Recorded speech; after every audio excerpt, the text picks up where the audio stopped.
নৌকা থেকে নেমে আমরা আবারও হাঁটা শুরু করলাম, আর কিছুক্ষণ হাঁটার পরেই পেয়ে গেলাম এই ঝিরিটা।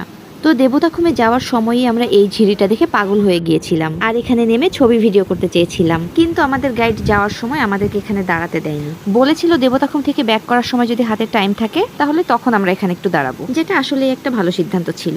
বর্ষাকাল হওয়ায় আমরা ঝিরিতে অনেক বেশি পানি পেয়েছি। ঝিরির পানির শব্দে সারাদিনের সব ক্লান্তি দূর হয়ে যাচ্ছিল।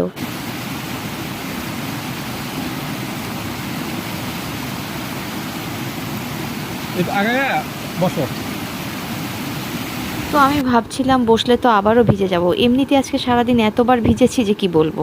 গাইড দাদাও বলছিলেন বসেন বসেন, বসলে ভালো লাগবে, তাই আর অত শত না ভেবে বসেই পড়লাম। পরে গাইড দাদা লিমনকেও বললো আমার পাশে বসতে, উনি ভিডিও করে দিবে।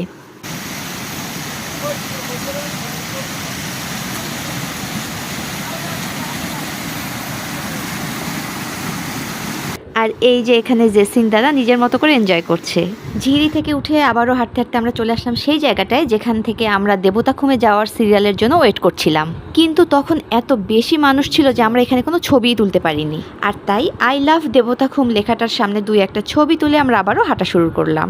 তো দেবতাখুমে যাওয়ার সময় গাইড আমাদের বলেছিল যে এখানে আশেপাশেই একটা ঝর্ণা আছে, দেবতাখুম থেকে ব্যাক করার সময় আমাদেরকে ঝর্ণায় নিয়ে যাবে। তো এখন আমরা যাচ্ছি সেই ঝর্ণা দেখতে, আর আপনাদের সাথে দেখা হবে নেক্সট ভ্লগে।